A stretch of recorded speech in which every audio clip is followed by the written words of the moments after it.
పేదలు దప్పికి తీర్చాలి అని తాగునీరు ఇస్తే ఆ సత్యసాయి పైప్ లైన్ కు వాళ్ళ ఇంటి మీద పోతా ఉంటే ఆ పైప్ లైన్ కనెక్షన్ కు కన్నం వేసి ఆ పైప్ నుంచి నీళ్లు తీసుకొని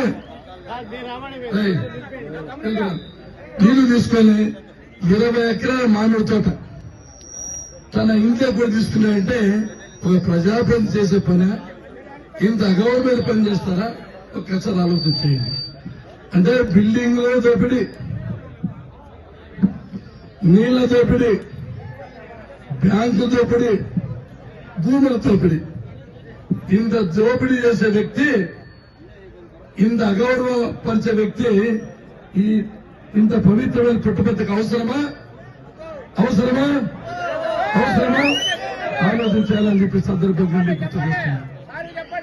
ఒకటే చివరకు తెలుగుదేశం పార్టీ అధికారంలోకి వస్తానిట్లే ఏవైతే కేసులు ఉన్నాయో పార్టీల మీద పెట్టిన కేసులు మీ ఎంట ఉండి అవి పరిష్కారం చేస్తామని చెప్పి సందర్భంగా మీకు గుర్తు చేస్తున్నాను.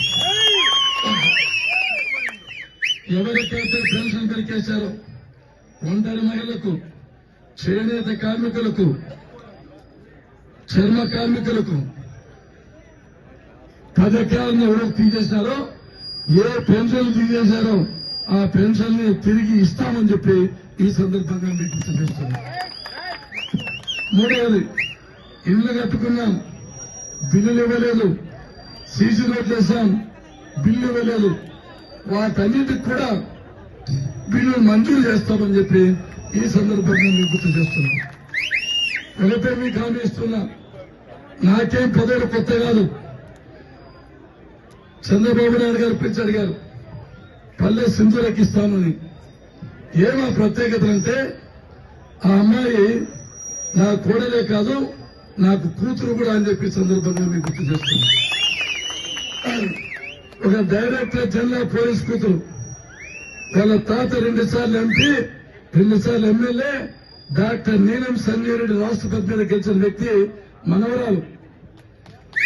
తమిళనాడులో మొత్తం తమిళనాడు ప్రభుత్వంలో ఏకైక బంగారు పథకం అమ్మాయికి వచ్చింది. తెలుగు వచ్చు, ఇంగ్లీష్ వచ్చు, ఉర్దూ వచ్చు, కన్నడ వచ్చు, మలయాళం వచ్చు, తమిళం కూడా వచ్చు. ఇన్ని భాషలు తెలిసిన వ్యక్తి చట్టసభలో ఉంటారని అనుకోను. ఇన్ని గొప్ప గుణాలుండి ఒక యువత కావాలి రెడ్డి కమ్యూనిటీ అని చెప్పి చంద్రబాబు నాయుడు అడిగిన వెంటనే నీకు కూడా ఉన్నతమైన పదవులు ఇస్తాను, అమ్మాయిని నిలబెడదామంటే ఒప్పుకున్నానని చెప్పి సందర్భంగా మేము గుర్తు చేస్తున్నాం. ఇలా మంచి రత్నాలు మీకు ఇస్తున్నా. నేను మేము వెంట ఉంటా. మీరు చూపించిన అభిమానం నా జన్మలో మర్చిపోను.